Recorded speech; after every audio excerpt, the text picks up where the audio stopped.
Hello everyone, and welcome to this, and I'm going to actually say one of my stories. My story is called Let Me Fade. Now, please tell me if it's good or not. I want to know. I want to be a better writer. But, here we go. Chapter 1, The Night of Unforgettable Memories. There I stood, looking down the dark hallway, unaware of what might happen. I walked closer and closer to my parents' bedroom. There was blood all over the front of the door. I was frightened as I moved closer and closer to the door. I stood looking at it, and after 5 minutes I slowly opened the door, only taking a peek at what might be inside. My eyes widened as I saw my parents dead, laying on the bed. I held my mouth aghast, gasping. "No," I said with a sadness as I turned around and ran to my room. Locking my door, sitting in the closet, I grabbed onto my baseball bat, not letting go. Time passed by. I was cold, scared, and alone. Nothing was on my mind but my parents' dead bodies on the bed. All I heard was the sound of quietness. My hands clenched the bat tighter and tighter, not letting go. After a few hours, I started to hear footsteps coming from the hallway. I closed my closet door, holding my breath, looking through the crack of the blinds of my closet. Suddenly, the footsteps went silent again. Then, bang! The door slammed open. There was a figure standing there. I couldn't make out who or what it was. As it started to walk forward, I clenched my bat, holding it to my side. I wasn't going to let it surprise on me. The random figure just stood there. Every now and then it would move, very slowly. I looked through the cracks. A tear fell from my face. It was my mother. I slammed open the closet and ran to her. As I got about halfway to her, I noticed she didn't seem the same. Her eyes were very white, and her skin was rather pale. "Mom?" I asked as I looked at her, as she then turned her head as I took a step back. She then started to turn and walk towards me with her arms stretched out in front of her. I took a few steps back following her movement. With every step she took, I took a step farther. She then charged at me, and I fell backwards as she grabbed onto my shoulders. "Ah!" I screamed. "Get away from me!" Trying to push her away as she had to snap at me with her mouth, trying to bite into my skin. Her strength was getting very strong. But still screaming and pulling away, I realized my baseball bat was next to me. I spun around her, grabbing my bat, and jumped away from her. My grip grew tighter and tighter around the bat as that thing that looked like my mother charged at me. I swung at her head, smashing it into the ground. Her head turned into a mush and blood flew upon me. I stood there looking at her smashed head, crying. I laid in my bed, back to my side, staring at the ceiling. I took a deep breath and got up after laying for an hour. It was still dark outside. There was no power. My only weapon was my baseball bat that dragged along the floor where I walked. There was my parents' bedroom door. It was still open. I couldn't help myself but to check about my father. All I saw in the room was him still laying in the bed alone, dead. I walked closer and closer to him. There was a gun in his hands and a bullet lodged between his head. I assumed that he shot himself, but he didn't explain what happened to my mother.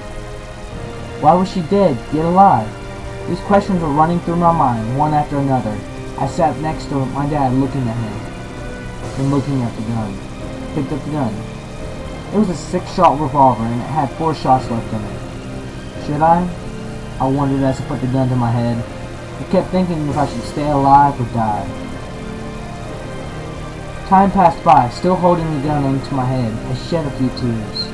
"No," I said as I laid the gun down to my side, then looking back at my father. "Why? Why didn't you stay alive? You could have been with me. You could have stayed with me. Why did you have to die?" Tears fell everywhere. I heard a voice. It wasn't a voice I heard before. It was a light, soft, and it was very hard to understand. Am I losing it? I asked myself as I jumped off the bed, holding the revolver and putting it in my pocket. I would walk closer and closer to the quiet, soft voice. I couldn't quite make out what it was. After following what seemed like a voice for half an hour, I gave up while laying on my back on the hallway wall, sighing. Why am I even doing this? In the corner of my eye, a figure ran past one room to the other. I jumped up as fast as I could, holding the gun out in front of me. "Show yourself!" I screamed in the direction of the shadowy figure. It then jumped out again, but faster than it did before. It stopped at the end of the hallway, looking right at me dead into the eyes. I got easily frightened by the stare of the figure's eyes. The figure walked closer to me. I was drawn to it as it walked closer and closer to it. My eyes still looking into the creatures. I couldn't move my body. It seemed like I was a little puppet. There we stood, 5 feet away from each other. I finally known what that sound was. It was this figure. The figure seemed to look like an 8-year-old girl. The voice that she was saying wasn't even her voice, it was her humming. Her voice and how she was humming it would give even the mightiest of anyone the chills. Her hair was pure red and her eyes were bright blue with white dots in it. Her skin was rather pale as can be. Couldn't move. "What are you doing?" I screamed at her, trying to move again. She chuckled and slowly vanished away without a trace. I was free again. "What the hell just happened?" I said out loud. I fell to the floor, holding onto my head, wondering what everything is or was. For the first time in my life, I couldn't help myself but to cry in misery of how my life was turning into. I slowly got up from my knees, holding onto the wall with every inch I crawled up to my feet. I've never seen the outside world yet. What does it look like? Is there anyone else alive? Are there more things that look like my mother? So many questions, but so very few answers. My feet dragged on the floor, not even lifting off the ground, with my head down, gun to my side, and hand on the wall.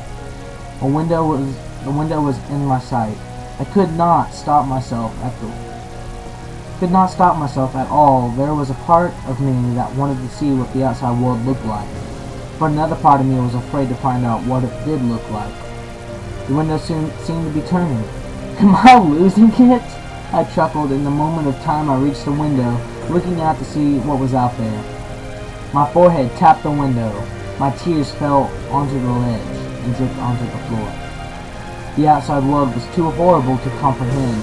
Burning houses, cars blowing up, people walking like zombies, people shooting other people. What happened while I was asleep? Is there anyone anywhere else that this is happening? I look up, raising my voice, screaming, "God! Why? Why is this happening to us? Why are you treating us this way?" My hands fell to my side as my head did also. Crying and crying, sobbing more and more each second this went on.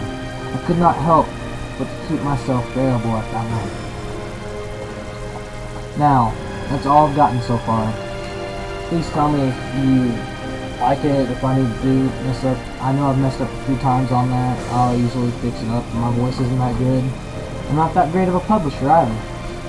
I'm okay at reading books out loud, as you can tell, and just tell me how you think the story is, and I'll see if I can make it better.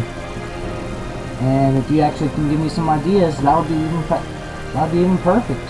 I would greatly appreciate that. Well, thank you, and have a nice night, everyone.